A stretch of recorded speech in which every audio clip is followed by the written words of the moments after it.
अगर आप भी अपने पैसों का लॉस नहीं चाहते तो ये वीडियो आपके लिए बहुत इंपॉर्टेंट है, एंड तक जरूर देखिएगा। नमस्कार दोस्तों, अगर आप भी इन्वेस्टर हैं और इस साल इंश्योरेंस पॉलिसी में आप इन्वेस्ट करने के लिए सोच रहे हैं तो फाइनेंशियल रिस्क को समझते हुए ये जानना बहुत जरूरी है कि इंश्योरेंस पॉलिसी चलाना कैसे होता है। सर इसकी बात बिल्कुल भी मत सुनिएगा, मैं आपको सारे बेनिफिट्स बताऊंगा, कितना मिलेगा। ऐसे लोगों की बातों में बिल्कुल नहीं आए। ये लोग आपके पास आएंगे, अपनी पॉलिसी को बेस्ट इंश्योरेंस पॉलिसी बताएंगे, आपको उसके बेनिफिट्स बताएंगे, लेकिन इसके अलावा भी बहुत सी इंपॉर्टेंट इन्फॉर्मेशन होती है जो जानना आपके लिए बहुत जरूरी होता है। जैसे कि अगर प्रीमियम पेमेंट ड्यू डेट अगर मेरे से मिस हो गई है तो मेरे पर क्या पेनल्टी लगेगी, पॉलिसी लैप्स किसे कहते हैं, रीइंस्टेट पीरियड क्या होता है।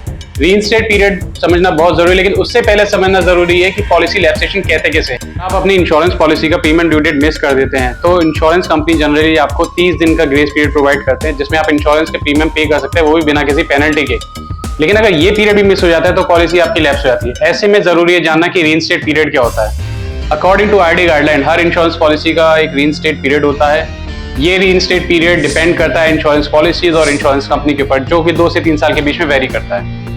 और इस पीरियड को यूज करके आप अपने होने वाले लॉस को बचा सकते हैं। इस तरह की जानकारी ना होने की वजह से इंडिया में अनक्लेम्ड अमाउंट काफी बढ़ गया है।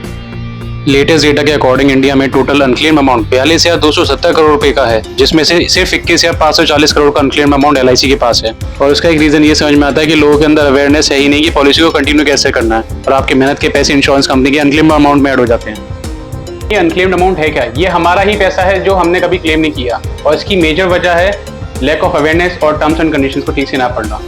जब कभी भी आप इंश्योरेंस पॉलिसीज को बाय करते हैं और आप अगर ठीक से इन टर्म्स एंड कंडीशंस पढ़ नहीं भी पाते हैं तो आप एक बेसिक सी अंडरस्टैंडिंग है वो जरूर पूछ सकते हैं उस एजेंट से या उस एम्प्लॉय से जो आपके पास इंश्योरेंस पॉलिसी देने आया है। इस तरह के इन्फॉर्मेशन कंटेंट के लिए please hit like, share and subscribe. Thank you. जय हिंद।